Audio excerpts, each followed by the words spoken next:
Alright, got an 8th generation Honda Civic here. We're going to have to service the brake fluid, so come along, I'll show you how I do it.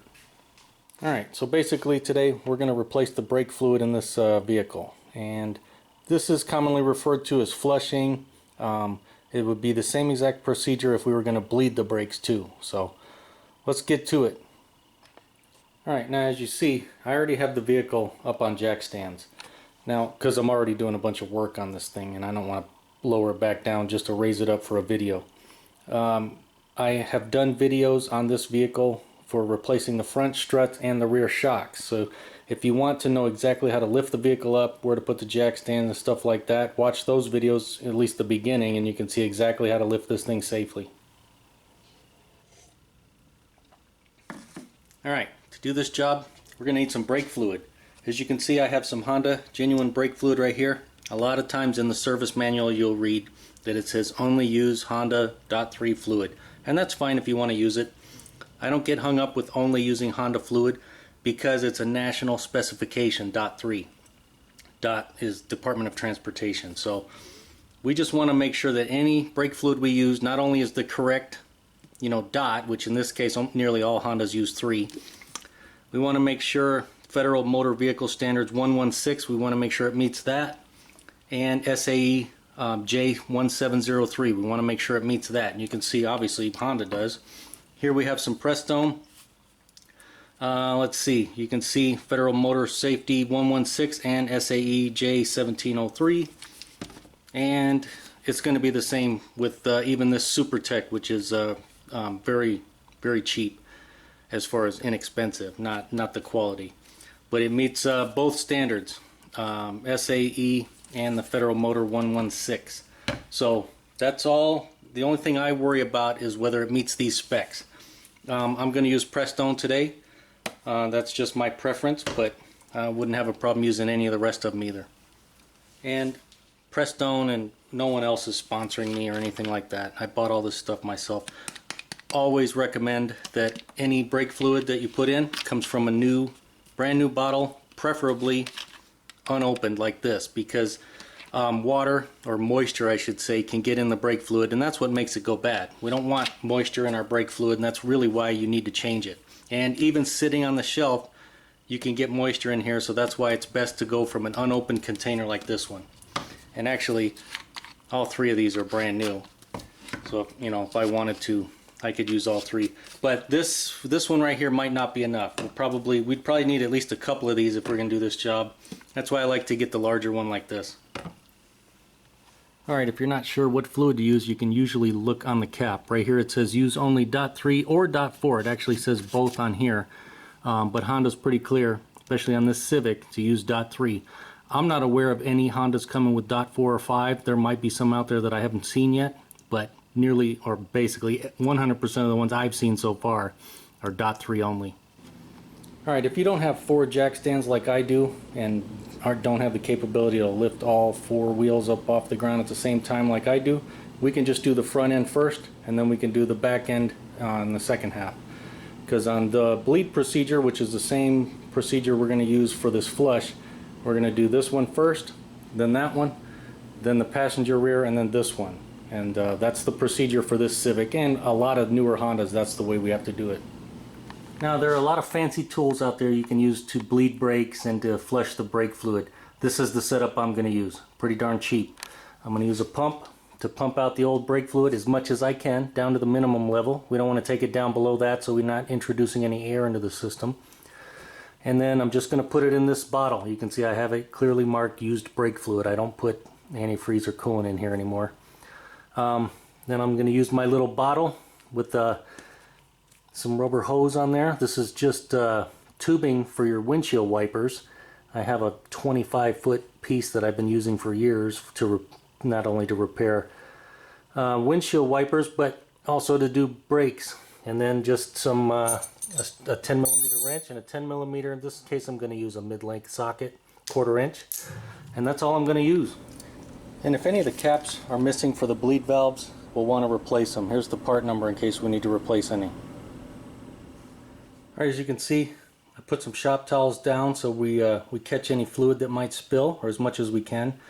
brake fluid will eat paint, so we don't want to spill brake fluid anywhere. If we do, we need to clean it either with some brake parts cleaner or some soapy water will clean it off too. But it will eat paint, so we don't want to do that. So first thing we'll do is we'll take off the cap, and then we got to get this little strainer out. See if I can grab it with one hand. Sometimes these are slick and you got to work at it, but I'll work on getting this little strainer out. Alright, sometimes I'll just use a little pocket screwdriver. There's some grooves in this little strainer that we can use to help spin it. If we spin it just a little bit, it can help us get it loose. You can see I just push it like that and spin it around. Usually you can get it out like that without too much trouble.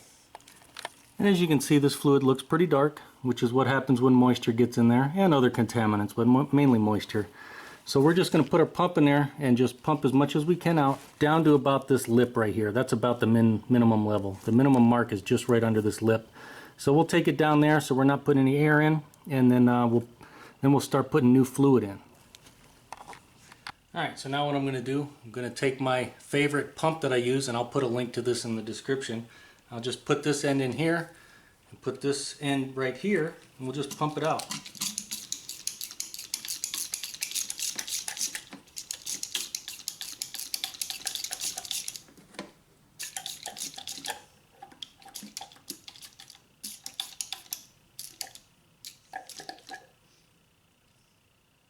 And that's right down to the minimum mark.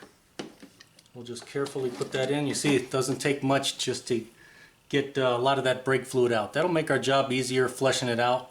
We'll get as much of the old crap as we can out, put new in, and then now we'll start pushing the new through the system. Alright, as you can see, opened up our brake fluid.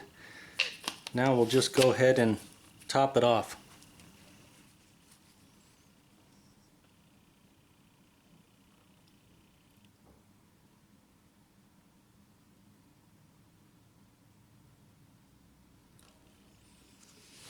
And because this hangs over the top of our master cylinder, you got to be real careful dumping it in because you could spill it everywhere. And that's why I got this stuff here.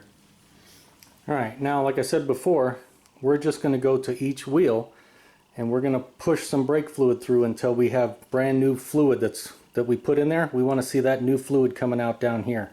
And then we know that this circuit is clear, and then we just move to the next one. And we're doing it in the same order that we would be bleeding air out if there was air in the system. And so right here is our front caliper, so we need to take this little cover or cap off of our bleeder valve, and there we go. You can see this one appears to be in good shape. If they're cracked or broken and don't appear they're going to go back on, replace it. These things are pretty cheap. But there's our bleeder, so we'll just crack this open. Now that's why I have a mid-length, you can use a deep also, 10mm socket. We're just going to crack this loose and then I'll tighten it. And then for the remainder portion, I'll just use a wrench. But I like to crack it loose with a six-point socket first so we don't round it off. And I should mention, sometimes these things are angry. You know, they can get stuck in there and then never want to come out, and you'll just break these things off. So you got to be aware of that. You might want to put penetrating fluid right here if you live in a place that's really crappy, or these things have never been taken off like in the life of the car. Maybe leave some penetrating oil on there for a couple days before you try to break these things loose, because you do take a chance on breaking these, snapping them clean off. Alright, so I'm just going to take my 6-point socket, make sure we're on off. I'm just going to, you can see that was tight, not terrible. That's why I like to use a 6-point socket to break them loose. So now we can just use a wrench and see it's nice and easy. So we'll just snug it up and now we can go with a wrench. Now I do have a 6-point wrench right here, as you can see, but I prefer to use a longer wrench, and the longer wrenches I have, like this one's from Snap-on, and then I have some gear wrench which is the same length. These are 12-point, but I like the longer wrench for this, just makes it a little easier, so that's my preference. Alright, now we have brand new fluid in our master cylinder, but we have old fluid in the lines and old fluid that's caught right here in the caliper. We need that fluid out, and we want it to go right in here into our bottle. I'm going to use a bottle with that hose, like I said, and we're going to attach the hose right there. That way the fluid will come out and go into our bottle. I could just as easily put a pan under here and not have a hose and just do it that way. but that way it'll make a mess and you'll have stuff drooling down, and you actually won't be able to see if there's any air bubbles in there, which I like to see. But and then you can also see the color of the fluid a little easier, especially if you use a clearer type hose like this. Of course, mine's getting a little old, it's a little harder to see in there, but that's the way I like to do it. And the way we're going to get this fluid out, we're going to have an assistant go inside the vehicle. They're going to pump up the brakes. They're going to pump 1, 2, 3, and then hold steady pressure about halfway down.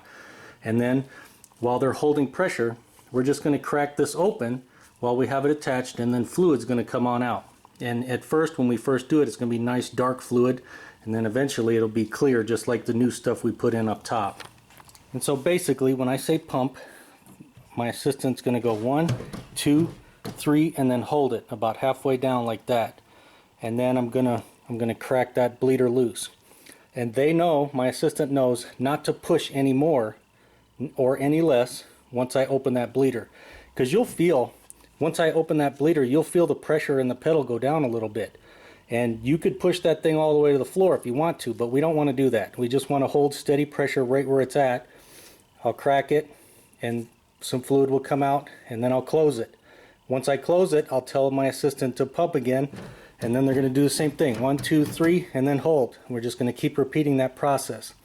The reason we don't want to push that thing all the way to the floor, we don't want to put our master cylinder into a position it's never been in its life. Once you push that pedal all the way to the floor, that master cylinder piston is going to move to an area it's never been before, and you could cause the seals to go bad. So that's why we don't want to do that. You can see I just put my wrench on. Then we'll take the hose up, and because this is dry, it's sometimes a little more difficult to get over the end here. A little easier once there's brake fluid on it. But there, now it's popped on there. Now we can just loosen it and then tighten it while our assistant pumps the brakes.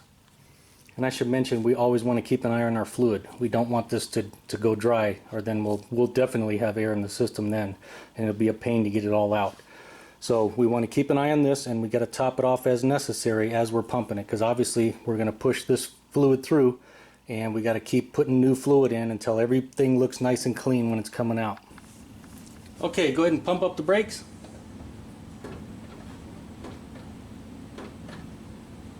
And hold them.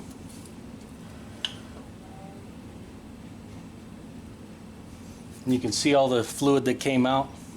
Okay, pump again.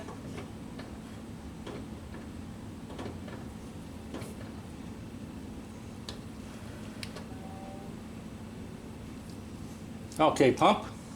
And we're just going to keep repeating that process until I see nice clean fluid coming out. Okay, we did that about 10 or 12 times. You can see our fluid is pretty close to the minimum mark. So now new fluid is now coming out down below. So now what I'm going to do, I'm going to top it off all the way full, and we're going to go to that wheel. And as you can see, I have it topped off again. And the newer the bottle is, the harder it is to dump fluid in because of this overhang. But as the bottle starts going down, it gets easier and easier to pour in. And sometimes, you know, when you add some more fluid in, you might see some crap floating around on the top. If you see that, just grab your pump some of that old fluid out and get that stuff out of there, and then you can add a little bit more fluid back in. Alright, now that we have this one done, we can tighten up our bleeder. That's good enough right there. And then we can just pop our hose off. Come on. And we'll go to the next wheel. And before we move to the next wheel, we'll just make sure this is cleaned off, and we'll put our cap back on. So now this one's good to go. Alright, as you can see, the cap for this bleed valve is missing. So what I'm going to do, I'm just going to hit it with some compressed air, just in case there was any garbage in there. We don't want to introduce it to the system. Alright, we're going to do the same thing over here. We'll break it loose real quick. Then we'll connect our hose. Whoops, no. How about we put our wrench on first? Then we'll put our hose on. Now we can go. Alright, we'll just get this wrench in a position that's more comfortable, like right here. We're going to do the same exact thing. Okay, pump. We're going to pump it up and hold it 3 times, just like that. Now we'll crack it through.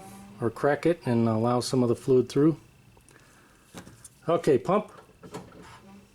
And we're just going to keep doing that.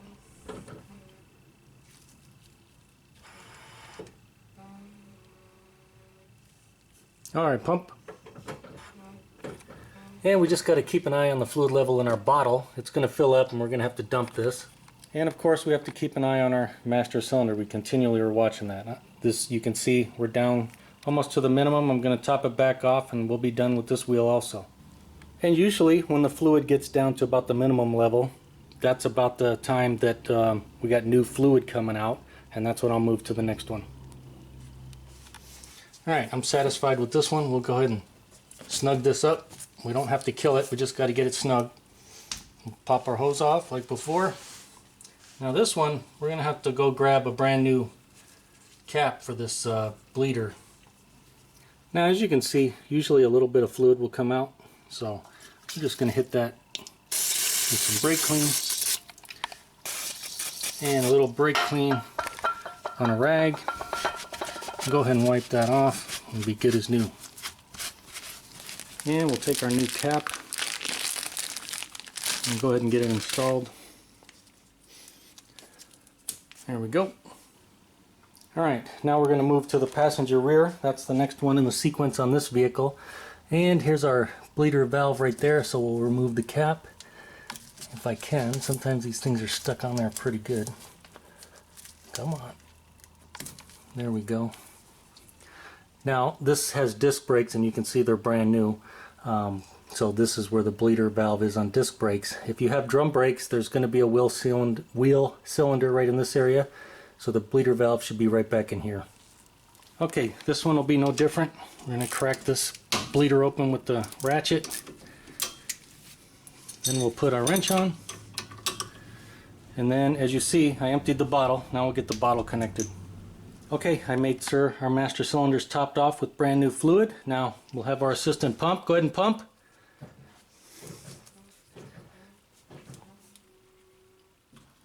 And we're going to keep doing the same thing. We're just going to keep running new fluid through. Okay, pump.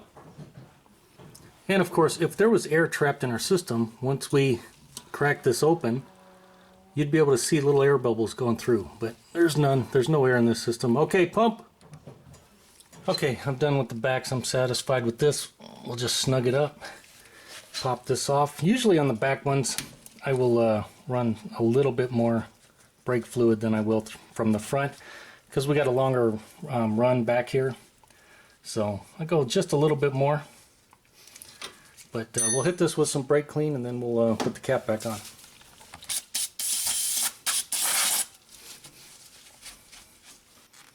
And we'll get our cap back on. Good as new. Okay, as you can see, we got the master cylinder topped off. Now let's go get that last wheel. Okay, as you can see, I already got it cracked loose. I got the cap off. This one did have the cap. And I got the wrench on. Got my bleeder system on, so we'll go ahead and run some fluid through this last remaining one. Okay, pump.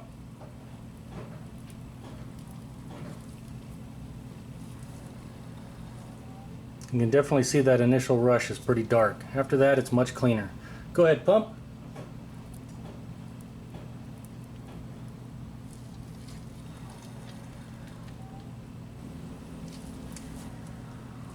And for these rear brakes, I should mention that I've been going up to the front and topping it off as necessary because I'm running a little more brake fluid through the back ones than I am the front. Okay, pump.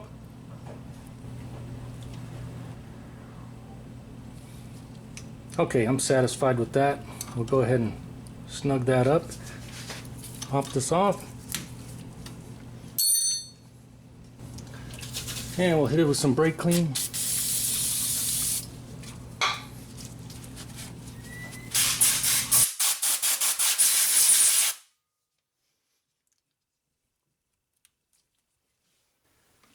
Alright, now that we got all that old fluid flushed out, we can go ahead and top off our master cylinder.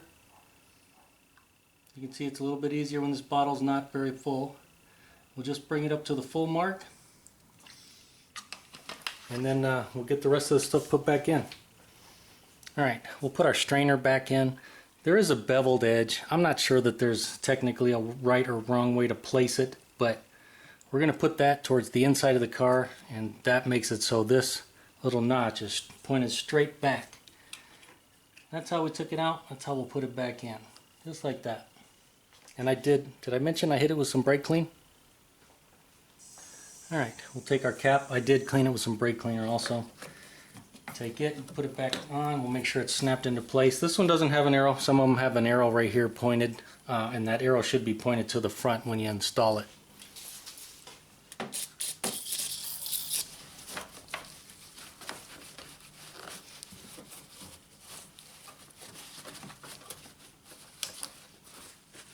Now, as you saw, I filled this all the way up to the max level because these front brakes are almost brand new and the rear brakes are brand new.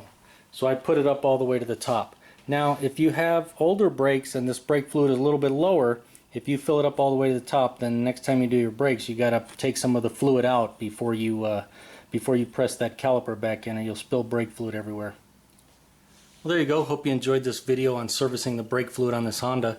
There are many ways and many tools to do this, but I figured I'd show you the most basic and easiest technique to do. And hey, as always, if you enjoyed the video, helped you out, make sure to give it a thumbs up. Thanks for watching.